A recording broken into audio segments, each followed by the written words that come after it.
Hello, everyone. I'd like to welcome you to part 6, I believe. We are going through this historical criticism of Islam, and early Islam, of course, in this case. And we talked about a number of things. Part of it is the geographical problem, historical problem. And now we're talking about what we call the Qibla problem. And with me here is Dr. Jay Smith. Jay, thank you so much again for taking the time just to pour out your heart, to share with our Muslim audience the importance of these information that probably majority of them don't have a clue that it exists. Absolutely. Hey, listen, this has been fun because what we're doing, and just to remind the audience, we're not coming with a Christian polemic. This is not anything to do with Christianity.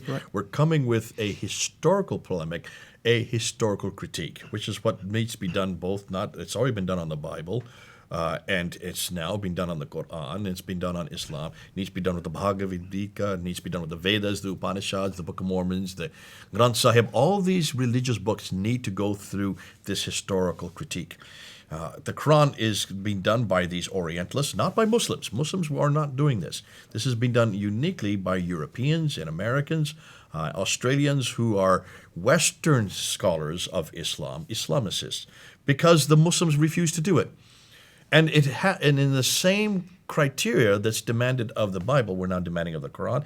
The same criteria that's demanded of the creation of Christianity and the person of Jesus Christ is now being demanded of Muhammad and the creation of Islam. So that's why we're doing this, because not only are all religions and holy men and books need to go to this process. To be credible historically, you need to follow and you need to have succeed what we call the historical test. So there should be no anger about this. I don't hope that Muslims aren't angry with what we're saying. I hope so too, because we're not really trying to attack them here. We're trying to wake them up. We're not even talking about Muslims. You notice we haven't said anything about Muslims. We're talking about Islam. We're talking about Muhammad. We're talking about the Quran. We're looking at all the historical documentation. We're actually quoting their own traditions. Absolutely. We're quoting the Quran sometimes when it comes to Mecca. And now we're looking and see, what does history say? What are the artifacts saying? What are the rocks in the ground? What are they speaking to? What are they saying? And I would say Muslims should appreciate that. Yeah. So now we've come to the Qibla, and we're looking at the rocks that are exposed today on the mosques. And let me repeat again to those who do not know what we mean by Qibla. Qibla is the direction of prayer. Muslims, when they pray, they have to face Mecca. That's what we mean by Qibla. Today. Correct. Let's look at the first one. We talked about this first one when we ended the last segment. If we put it up on the screen there, you can see this is called the Mosque of the Two Qiblas.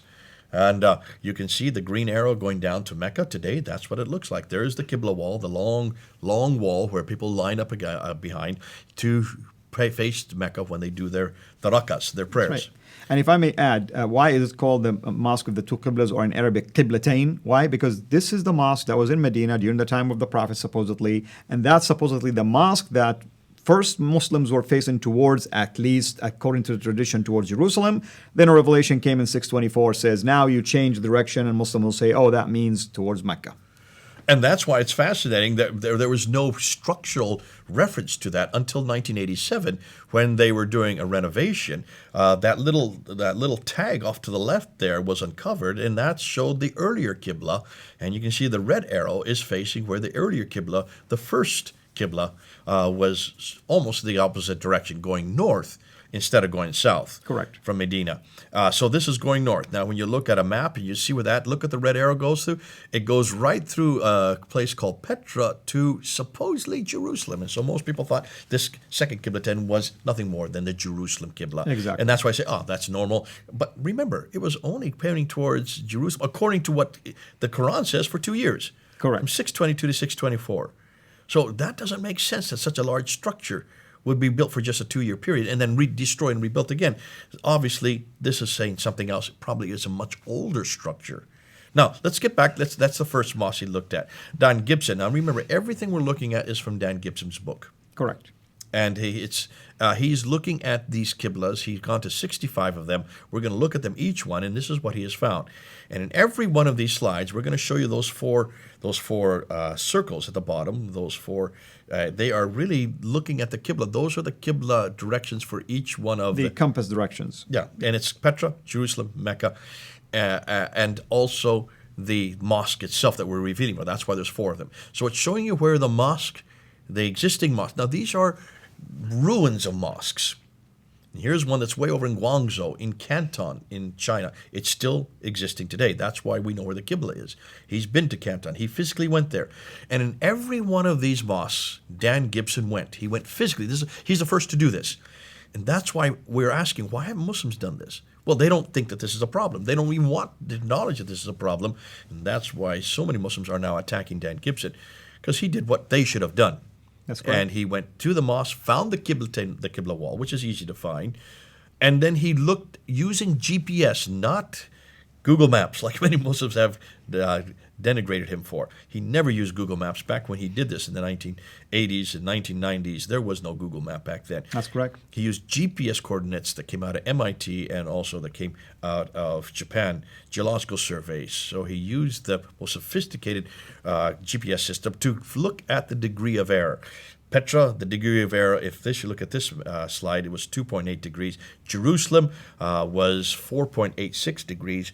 Mecca was 7.11 degrees. So you can see that's closest degree was Petra. And so this was one facing Petra. Now let's look at this one here. When you look at a map and you stand back from it, well, we're using Google Maps to show it, not Google Maps to do the That's right, because it looked like flat versus... Yeah. When you look at what Google Maps shows us from a distance, the red line goes right through Petra. It's too far south to go through Jerusalem and way too far south to go through Mecca. Mecca is the black line there. From Guangzhou, thousands of miles away, look how accurate the Qibla was back in the 7th century. Here's Cherman Juma Masjid in India. Look at the date, 629. Muhammad was still living. The Guangzhou Mosque was 627. Muhammad was still living then. That's right. So this is at the time of Muhammad. He was still living at this time. Correct. And there you see the degree of error is 0.26 of a degree towards Petra. Jerusalem 1.65. Mecca 75 degrees off. Way too much. So you can see it's obviously that this is facing towards Petra. And yet this is in India, South India. Way thousands of miles away. Now we come to Syria. The Jami Hama, let you say it since you pronounce it much better than I do. Jami Hama al-Kabir. Much better, thank you. So I don't desecrate Hama it. the Great, basically, Mosque of Hama. Hama the Great. And there you have in 637. Muhammad is dead now. This is 5 years so after his death. Look and see what the degree of error is. 6.61. Obviously, this is facing Petra. Way off compared with Mecca. Way off compared. Now you can see the Petra line, the red line, versus the blue line that goes to Mecca. It's obviously facing Petra. Go ahead and give the name of this mosque. This one, Fustat, Masjid al-Fustat. Now this is the same mosque that Creswell and Fehérvárdi had looked at in 1905. That's right. That's correct, yeah. Gibson went there and they didn't have GPS back then, so he used GPS. And he saw why they got confused. They didn't have GPS to realize that if it was facing, they thought it was Jerusalem, but you can see that's the yellow line. The red line is where it was facing. The problem was he didn't have the GPS coordinates that he could write in the book. So he just looked at it and he said the closest one that we think is more than likely would have been Petra. That's right. And it's so close to Jerusalem, they would have known the direction of Jerusalem easily. You would think so. Now, the Dome of the Rock. Now, this is probably the most important one of all the slides we're going to look at. Absolutely, it is so well known. The Dome of the Rock. You can see that beautiful building there, right in the middle of the picture. You can see it's got that golden dome. You can see from all over Jerusalem. Built in 690 to 691 by Abdul Malik. This is the crowning achievement. It was the greatest structure of its day. It sits up above everything else, looking down on the rest of the city, and therefore it should have a Qibla. It doesn't have a Qibla. I remember doing a debate with Abdul Green back in, I think it was 1988, and 1998, sorry, he hammered me on this because I said that it has no Qibla, and he says, yes, it does have a Qibla. And he says, take a look at the southern portico, which you can just see there, one that's facing our direction. There it has Surah 2, ayah 147 to 148, written on it, showing it the Qibla, because that's a reference of the Qibla. And then around the dome itself, there's Surah 17, ayah 1, which says he went from the greatest mosque to the farthest mosque. Yes, al-Isra wal-Mi'raj, basically about the ascension. And he hammered me on that. And I came back afterwards and I said, you got a problem though, Abdul. That southern portico and that dome were not built in 691. 691 is when the original structure was built. It had been destroyed and rebuilt 11 times. What you're looking at was built in 1876. So it's a little over 100. I mean, it's not. It's a little. I'm not even 200 years old. That's right. That is a much, much later dome. That's the modern dome.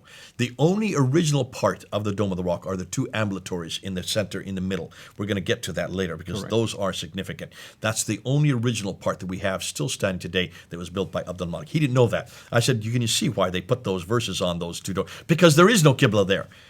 And there should be a Qibla. But look at the entire structure. Look at the whole citadel. And what is it facing? If you want to find out where the Qibla is, look at the entire citadel. And you cannot destroy and rebuild it again. It's there for perpetuity. And you can see it is facing Petra. That's correct. Now, how do we know that? Well, we'll get to that when we come to the Al-Aqsa Mosque built in 709 that you can see there right in the foreground. But let's continue on with now the how would you pronounce that?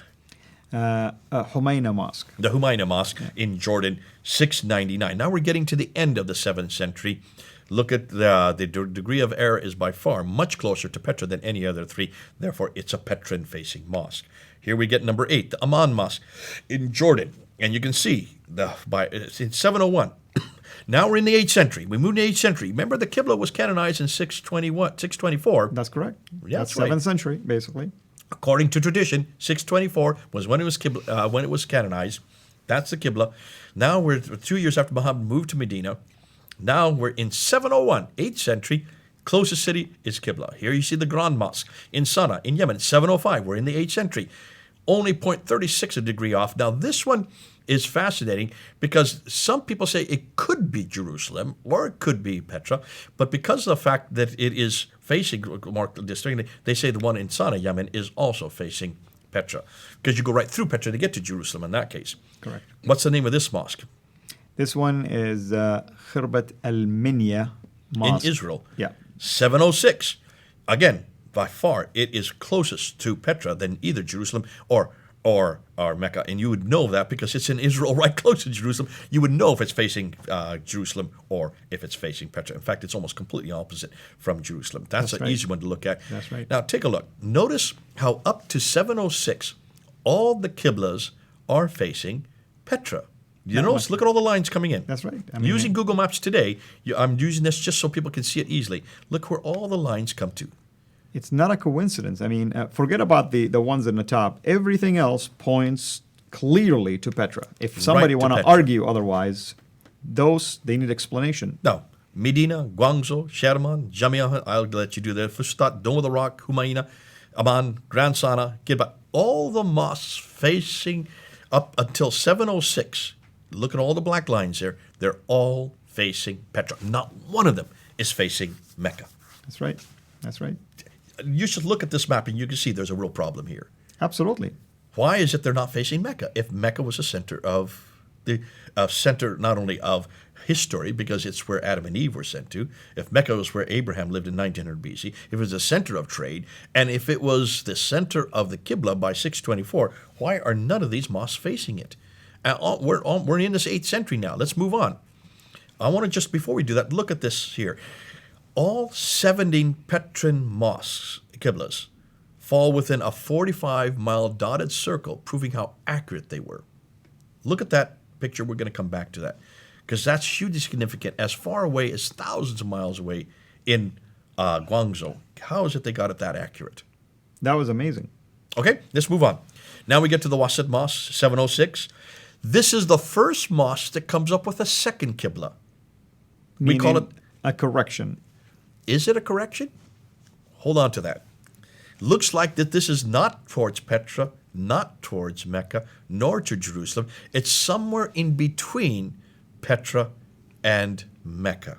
And this is what Dan Gibson calls the between Qiblas. Yeah. But this between designation is hugely significant, as you're going to see later. Here, then, is a Masjid I Tarik in Iran, 708. It's facing Petra again. So in 708, another one facing Petra. So they're not uniformly, they're still between and Petra. Now we're into 709 in the 8th century. This is the Al-Aqsa. This is the other one that's built on the same citadel as the Dome of the Rock. Built in 709, so much later than Dome of the Rock. That was 691. And the closest city for both this is very clear that it is in the same citadel as the Dome of the Rock, and that's why we know the entire citadel is facing Petra. All right? Hugely significant. That's in Jerusalem. Interesting. Now, Jami, okay, you go ahead and pronounce that. Umay al-Kabir, Jami' Umay al-Kabir. In Damascus, in Syria, 709.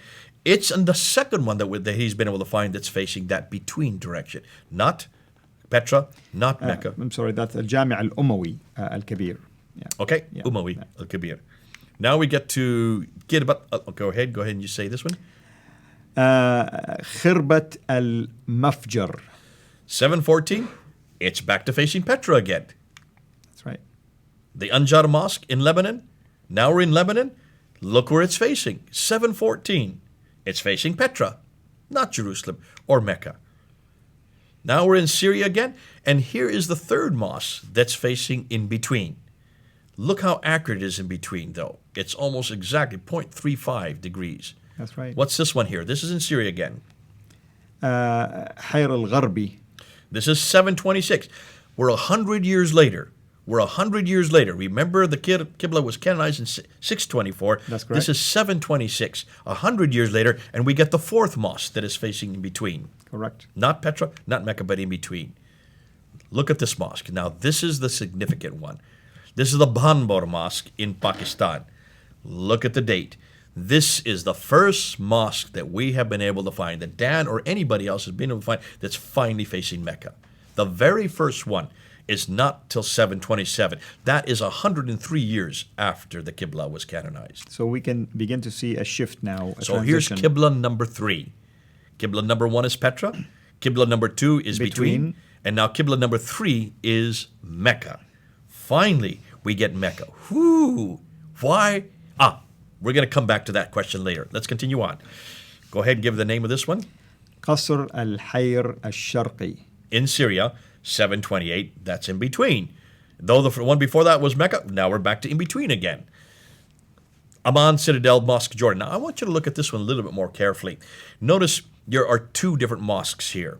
At the bottom where the red arrow is, that's the older mosque. That was built in 701. We looked at that earlier, and that's facing Petra. They then rebuilt a mosque behind it and above it, and that's where the blue line is starting. That's the more modern mosque. That was built in 730. So 730, that's facing Mecca. So between the bottom one, which is facing Petra, and the top above, the one above it, which is facing Mecca, between 701 and 730, something happened. They didn't even destroy the old mosque. It's still there today. You can see the ruins from it. It's still facing Petra. The newer one is now finally facing Mecca. So there you can see in one picture, in one place, where the two different Qiblas are from two different mosques. They're not using the Petran one anymore, but they're using the Meccan one. Ooh, that's great. Almost like the two Qibla mosques, except this way. This time they replaced the whole mosque with another one. Exactly, and we're going to get back to as to why that's significant. But hold on to it. Let's continue on. Now, this is the 22nd one. What's the name here? Jami' al-Zaytuna. In Tunisia. This is North Africa. Now take a look. Here's Qibla number 4. This is a Qibla that doesn't face Mecca or Petra or Jerusalem. It is parallel to a line between Petra and Mecca. When you look at Petra, Mecca, take a line there. These are all parallel mosques. This is none of these mosques from North Africa or from Spain are facing the right direction at all. Almost neutral mosques. Hold on to that thought. This is we call the parallel Qibla. So this is Qibla number 4. The first one is Petra. The second one is in between. The third one is Mecca. And the fourth one is parallel. Now, take a look at this one. Here is a Baalbek Mosque in Lebanon, 740. It's in between. The Mushta Mosque in Amman, Jordan. It's Petra again, 743. Back to Petra again. So there still is Petran mosques going on. What's going on here? Is there a confusion? No, there's not. And you'll see why there's not a confusion. I think I know why, but I don't want to ruin the surprise, of course. The Amman Mosque in Turkey, 744.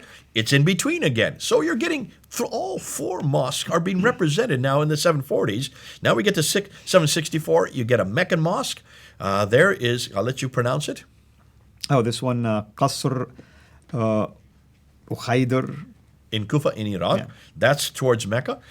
Here is the Khirbat fortress in Tunisia. Again, North Africa, it's parallel. All the ones in North Africa and in Spain are parallel. Now we get to go ahead, this one in Oman. Sahi Ramada. And that is Petra again. They still haven't stopped facing Petra as late as 771. Then go ahead and give the name on this one.